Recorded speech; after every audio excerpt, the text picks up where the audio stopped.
Productivity तो सुना था, लेकिन ये स्लो प्रोडक्टिविटी क्या होता है? स्लोली प्रोडक्टिव होना होता है क्या? नहीं, कुछ कमाल का कॉन्सेप्ट है, जानते हैं इस वीडियो में।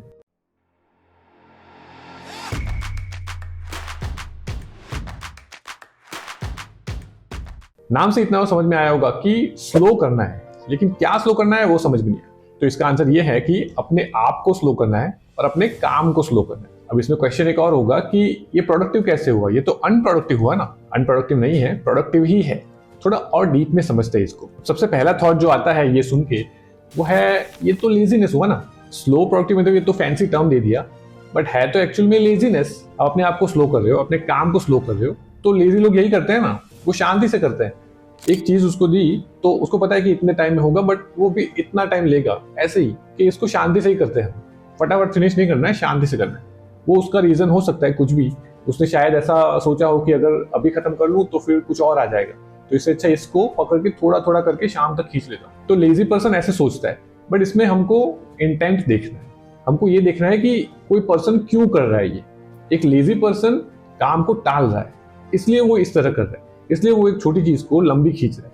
उसको टालना है, उसको शांति से करना है, तो इसलिए वो लेजी है। इसलिए इस चीज को लेजीनेस बोल सकते हैं। बट आपको प्रोडक्टिव होना है, तो प्रोडक्टिव होने के लिए आप इस चीज को अपना रहे, तो फिर इसको लेजीनेस नहीं बोल सकते। दूसरी चीज है कि आप प्रोडक्टिव अपने आप को दिखा रहे हो, आपको लग रहा है कि आप प्रोडक्टिव हो, बट क्या आप ट्रूली हो प्रोडक्टिव? आप दिन के 10 घंटे घिसा रहे हो अपनी जॉब में और हॉप कर रहे हो मीटिंग से इस मीटिंग से उस मीटिंग, उस मीटिंग से उस कॉल में, और बहुत सारी चीजें कर रहे हो, बहुत सारी चीजें। बट क्या ट्रूली प्रोडक्टिव हो? आप शाम को शांति से सोच के बैठो कि आज इतनी सारी चीजें की मैंने, तो उसमें से प्रोडक्टिव क्या था? मतलब कौन सी ऐसी चीजें जिससे कुछ फ्रूटफुल निकल के आए? ऐसा क्या था? ऐसा बहुत कम होगा, क्योंकि अभी हसल कल्चर जो चल रहा है उसमें लोगों को ऐसा है कि मेरे को एक चेकलिस्ट है, उसमें से जितने ज्यादा उतने टिक करने हैं। मेरे को दिन के 10-15 चीजें वो सारी टिक कर देनी है कि मैंने इतना सारा काम कर लिया। बट ये एसेंशियली बिजी वर्क है। आप अपने आप को बिजी रख रहे हो अपनी मन की शांति के लिए, और शायद अपनी सैलरी जस्टिफाई करने के लिए कि मुझे इतनी सैलरी मिलती है तो मुझे पूरे दिन मतलब 8-9 घंटे तो मेरे को बिजी दिखना पड़ेगा, मेरे को कुछ ना कुछ करते रहना पड़ेगा। या तो आप किसी को इंप्रेस करना चाहते हो, आप बिजी रह रहे हो, अपने आप को बिजी रख रहे हो, उसका मतलब प्रोडक्टिव होना नहीं होता। तो यहाँ पे एक कॉन्सेप्ट आता है स्लो प्रोडक्टिविटी। तो इसमें होता यह है कि आप कॉन्शियसली अपने काम के बारे में सोच रहे हो। आप you are taking a step back and you are thinking कि मैं पूरे दिन में कितनी चीजें करता हूँ, क्या क्या करता हूँ, और किस चीज का क्या इम्पैक्ट होता है। अब इसको करने के 3 तरीके हैं। पहला है do fewer things. Fewer things का मतलब ये नहीं कि अपनी लिस्ट है उसको बीच में से काट दिया, बस इतनी चीजें कल, ऐसा नहीं। इसमें हमको कॉन्शियसली सोचना है कि कौन सी ऐसी चीज है जो बिजी वर्क है, जो बस यूं ही है। कोई एक मीटिंग है जो शॉर्ट हो सकती थी लेकिन वो लंबी खींच गई, तो बस खींचते ही गई। कोई एक मीटिंग है जिसमें आपको प्रेजेंट नहीं रहना था, मतलब आप होते नहीं हो तो कोई फर्क नहीं पड़ता, बट फिर भी आप थे, तो वो आपके टास्क में ऐड हो गया। मतलब आप प्राउडली उस चीज को ऐड कर रहे हो कि मैं उस चीज में था। तो ऐसे बहुत सारी चीजें हैं जहां पे आपकी जरूरत नहीं है, आपको करना नहीं है, बट फिर भी आप कर रहे हो क्योंकि आपको प्राउडली अपनी लिस्ट बड़ी बनानी है। आपको दिखाना है कि मैंने दिन में 10, 15, 20 चीजें की। तो इससे आप अपने आप को सुपीरियर फील कर रहे हो कि मैंने इतनी सारी चीजें की, मैं इतना प्रोडक्टिव। तो वो नहीं करना है, आपको कम चीजें करनी है, लेकिन ऐसी चीजें जिसकी इफेक्ट बहुत टाइम तक रहे, परपेचुअल इफेक्ट दे, वैसी चीजें करनी। तो कम चीजें करनी है, लेकिन ऐसी चीजें जो एक्चुअली वैल्यू क्रिएट करे, बिजी वर्क ना। दूसरी चीज है work at a normal pace. हम नॉर्मल ह्यूमन बीइंग है, तो नॉर्मल पेस से काम करना है। हमको पेस से अपनी प्रोडक्टिविटी जज नहीं करनी है।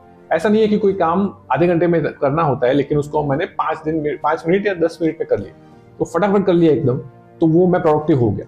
ऐसा नहीं होता। It's not applicable for everywhere. कोई ऐसा काम है जिसको हमको इस टाइम में, इतने टाइम फ्रेम में करना है, तो हमको उसी टाइम फ्रेम में करना चाहिए। हमको सोचना चाहिए कि मैं स्टार्ट टू फिनिश मैं इस चीज में पूरा घुसा हूँ, और इसको every step of the way मैं उसको शांति से कर रहा हूँ, उसको प्रॉपरली कर रहा हूँ। ऐसा नहीं है कि फटाफट ये कर लिया, फिर हट गया, वो फिर दूसरी चीज आई वो कर ली।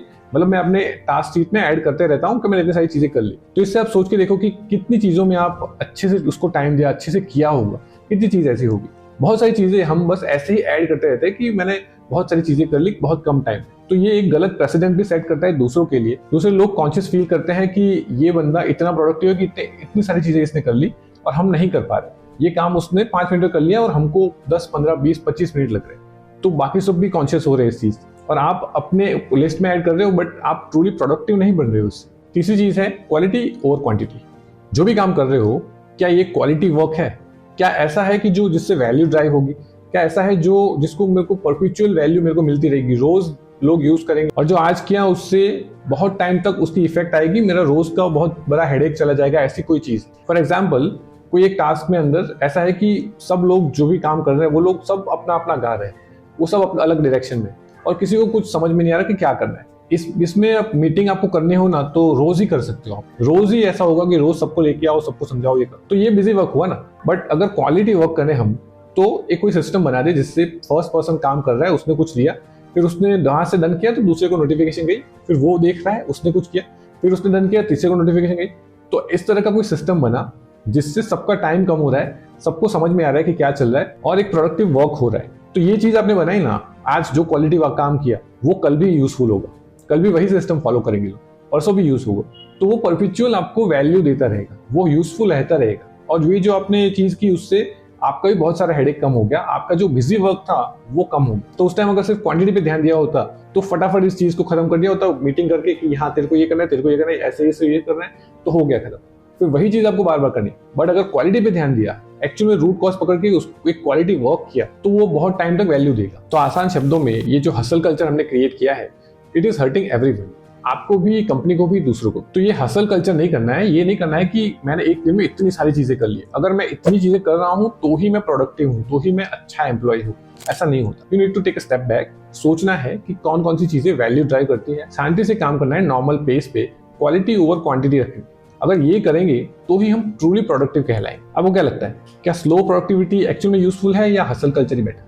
मुझे कमेंट करके जरूर बताइएगा। तो इसी नोट पे वीडियो एंड करते हैं। थैंक यू फॉर वॉचिंग, मिलते हैं नेक्स्ट वीडियो।